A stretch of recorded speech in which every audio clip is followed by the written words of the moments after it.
ధాన్యం కొనుగోలు అంశంలో బీజేపీ నాయకులు రాష్ట్ర ప్రభుత్వాన్ని బద్నాం చేసే ప్రయత్నం చేస్తున్నారని మంత్రి ఉత్తమ్ కుమార్ రెడ్డి మండిపడ్డారు. తెలంగాణలో పండిన ధాన్యం మొత్తం కూడా ప్రభుత్వం కొనుగోలు చేస్తుందన్నారు.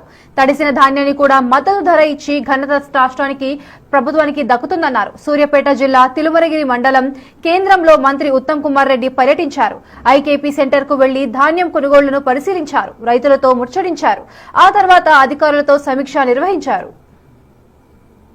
ఒక పార్టీ ఏదో రైతులు గోసపడుతున్నట్టుగా వాళ్ళకి భరోసా ఇస్తూ తిరుగుతున్నారు.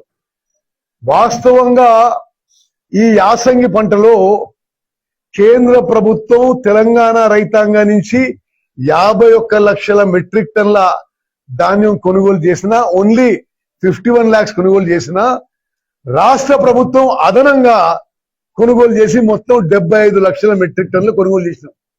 అంటే కేంద్రం ఎంఎస్పి ధర వాళ్లే ప్రకటిస్తుండ్రు, క్వాలిటీ నార్మ్స్ వాళ్ళే ప్రకటిస్తుండ్రు, ఎఫ్ఏక్యూ వాళ్ళే ప్రకటిస్తుండ్రు.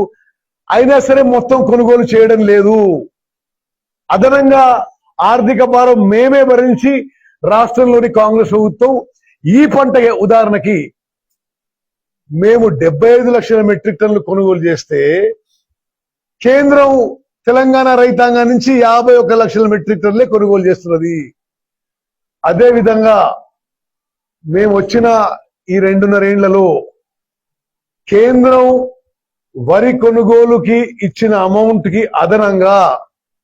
అదనంగా రాష్ట్ర ప్రభుత్వము 16,479 కోట్ల రూపాయలు 16,479 కోట్ల రూపాయలు రాష్ట్ర ప్రభుత్వం మా బడ్జెట్ నుంచి పెట్టడం కానీ మేము లోన్ తీసుకొని మరి తెలంగాణ వరి రైతులకు మేలు చేయడానికి మేము కొనుగోలు చేయడం జరిగింది.